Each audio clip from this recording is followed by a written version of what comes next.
कक्षा सप्तमी सामाजिक विज्ञान अध्याय 4 मुगल साम्राज्य। छोटे प्रश्न है, मुगल साम्राज्य में उत्तराधिकारी यानी राजगद्दी है जो राजा किस प्रकार तय होता था। तो मुगल काल में उत्तराधिकारी के लिए कोई विशेष प्रकार का नियम नहीं था। वैसे तैमूर के वंशज होने के कारण ये इनके जो साम्राज्य को बराबर भागों में भाइयों में बांट दिया जाता था। परंतु औरंगजेब के समय जो जिसके पास ताकत रही, जिसके पास तलवार बल ज्यादा रहा या युद्ध करके उसके बल पर है जो उत्तराधिकारी समय तय किया जाता था। मनसबदार शब्द का क्या अर्थ होता है? ऐसे लोग जिन्हें मुगल सेना में सरकारी हैसियत अथवा पद प्राप्त होता था उन्हें मनसबदार कहते थे। मनसबदार सैनिक अधिकारी के रूप में भी हो सकता था। राजा को बादशाह को समय समय पर वह सैनिक सहायता उपलब्ध करवाता था और मुगल जो शासक था उनको जात के अनुसार उनको सैनिक प्रदान करता था। जैसे यहाँ बारमल का पुत्र मान सिंह है, उसको 5,000 सैनिकों का जात प्रदान की हुई थी उसे। जागीर किसे कहते थे? मनसबदार अपना वेतन राजस्व एकत्रित करने वाली भूमि के रूप में पाते थे, उसको जागीर कहते थे। यानी जो मनसबदार थे जो वेतन है राजस्व टैक्स एकत्रित करते थे उस भूमि को के रूप में प्राप्त होती थी, उसको जागीर कहा जाता था। फला भूमि होती थी, उस पर जो टैक्स होता था वह इकट्ठा करता और इकट्ठा करके और ऊपर सम्राट को बादशाह को उसको प्रेषित करता। मुगल सेवा में अकबर का राजस्व मंत्री, तो अकबर का राजस्व मंत्री टोडरमल था। टोडरमल 1570 से 1580 के बीच में अकबर के नवरत्नों में से एक रहा और इसके राजस्व सुधार हैं आज भी बड़ी सही तरीके से काम में लिए जाते हैं। मुगल काल में प्रांत को किस नाम से जाना जाता था?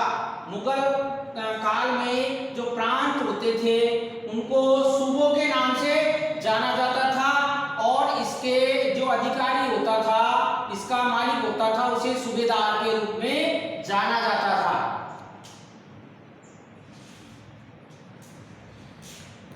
मुगल काल में जब्त क्या होती थी? तो देखिए, फसल के अनुसार ही राजस्व तय होता था। जो फसल ज्यादा मात्रा में तय होती या जिसकी कीमत ज्यादा होती उसमें टैक्स भी उसी के अनुसार उसमें लिया जाता था। जो फसल का कम मूल्य होता तो उसका भी टैक्स भी कम लिया जाता था। इस प्रकार फसल के अनुसार राजस्व टैक्स होता था, इसे जब्त कहा जाता था।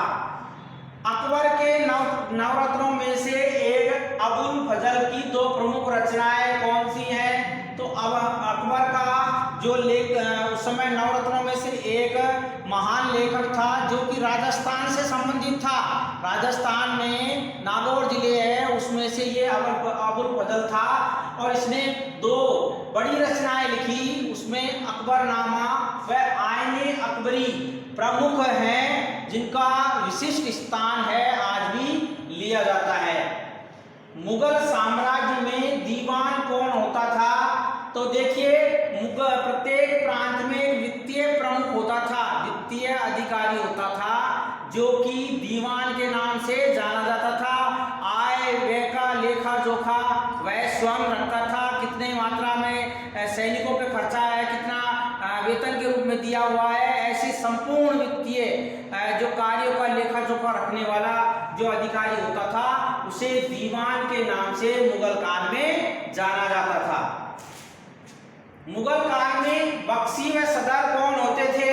तो देखिए, सैनिक अधिकारी जो सेना के ऊपर अधिकारी होता था, गोला बारूद है, सैनिक है आदि चीजों को देखभाल करता, उसे बख्शी के नाम से जाना जाता। तो खाने वाले चलाने वाले को मीर बख्शी के नाम से भी जाना जाता था, तो उन्हें बख्शी कहते। और धार्मिक मामलों होता था, धर्मांत कार्य होते, चाहे हिंदुओं में चाहे मुसलमानों में जो धर्मांत जो कार्य होते उनका जो अधिकारी होता था उसे सदर के नाम से जाना जाता था।